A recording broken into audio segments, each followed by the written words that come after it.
Hey, Joe Alton, MD here. And I'm Amy Alton, ARNP. Our focus is disaster, epidemics, and first aid preparedness. We want you to know what to do in situations where medical help may not be available for the short term or even the long haul.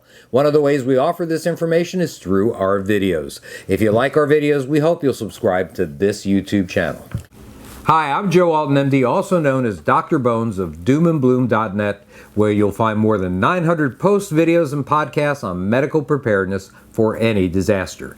Together with my wife, Amy Alton, a nurse practitioner, we're the New York Times and Amazon best-selling authors of the Survival Medicine Handbook and other books, plus the designers of the awesome board game Doom and Bloom Survival, named by the Prepared Family blog as the Teaching Preparedness Resource of the Week.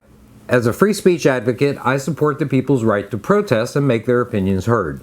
That, by the way, doesn't mean I support a right to riot, destroy, and injure. However, demonstrations in the U.S. these days are becoming more frequent and violent. From what I saw happen at UC Berkeley recently, I expect them to become more extreme as time goes on. I haven't been to a protest since the Vietnam era, and that was just on the way to class.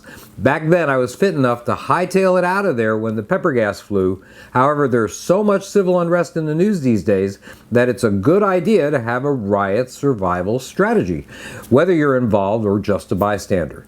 It goes without saying that your primary objective here should be to stay away from where the violence is occurring. Of course, if you walk smack dab into a demonstration, or it walks smack dab into you, things can get dicey pretty fast. Now, I've written a lot about situational awareness, and that mindset is going to serve you well here. I've got some tips, 13 actually, that are going to help you avoid injury at a protest. 1. Always be in a state of yellow alert. Yellow alert simply means being aware of your surroundings and the people around you. When people are behaving strangely, take note and avoid them. 2. Always mentally map out routes of escape as you walk along. Where's the nearest side street? Is there a building or a subway entrance that you might be able to go to that'll get you away from the mayhem? If you don't know the area, move away to where you do know the lay of the land. 3. If you have to make your way through the crowd, stay on the fringes. Don't get caught in the masses of people surging away or towards the violence. If you do, they are deciding your movements, not you. 4. Avoid confrontation with protesters. In other words, take off your Make America Great Again hat if it's an anti-Trump demonstration. At Berkeley, things like this got women pepper sprayed and men beaten. 5. Have a bandana handy. This essential survival supply isn't a gas mask per se, but it works at riots when tear gas is sprayed. Now, some advocate the soaking of the cloth with lemon juice or apple cider vinegar. Avoid black bandanas, though. At Berkeley, organized masked ninjas in black cause most of the damage. You don't want to be confused with one of these people. 6. Wear sneakers or other footwear that'll allow you the most mobility. The only women wearing heels are going to be reporters. Make sure you're well clothed so that your skin is protected. You'll need to wash clothes thoroughly that have been exposed to tear gas or throw them away. 7. Be aware of the movement of law enforcement officers, but don't approach them. Their job is tough enough and they're not going to be able to hear you above the roar of the crowd. Now, 8. Don't run if you can help it.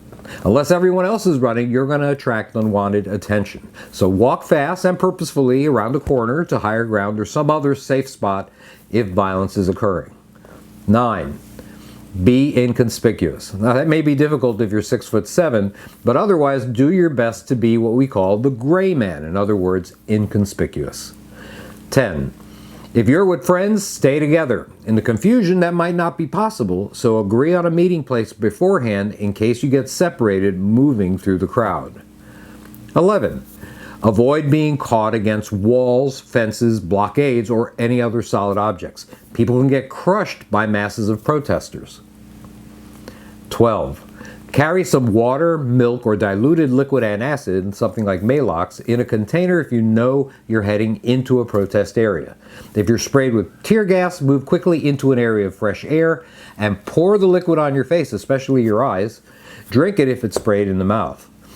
Milk or liquid antacid are thought by some to work better than water, but I couldn't find any hard data one way or another on this. The effects of tear gas are going to resolve, luckily, over a relatively short period of time. 13. If you're going to be involved in a protest, carry a basic medical kit that's going to help to treat injuries and stop bleeding. In extreme cases, emergency medical personnel might be overwhelmed or unable to reach you. It's likely you'll never get caught in civil unrest, but having a solid plan of action in these troubled times just makes common sense. We must be prepared for man-made disasters just as we should be prepared for hurricanes, tornadoes, and earthquakes. You might have some sage advice for protest survival. If so, please share your knowledge in the comments section below. And please consider subscribing to our channel. This is Joe Alton, MD, that old Dr. Bones, wishing you the best of health in good times or bad. Thanks for watching. If you have additional advice for us, please feel free to post it in the comments section below. This is Joe Alton, that old Dr. Bones, wishing you the best of health in good times or bad. Thanks for watching. Hey, if you like this video, make an old man, me that is, very happy by subscribing to our YouTube channel, Dr. Bones Nurse Amy, following us on Twitter at Prepper Show, and joining our Facebook group pages at Doom and Bloom or Survival Medicine Dr. Bones Nurse Amy. And don't forget, Nurse Amy's entire line of medical kits are at store.doomandbloom.net. That's store.doomandbloom.net. Fill those holes in your medical storage. Thanks again.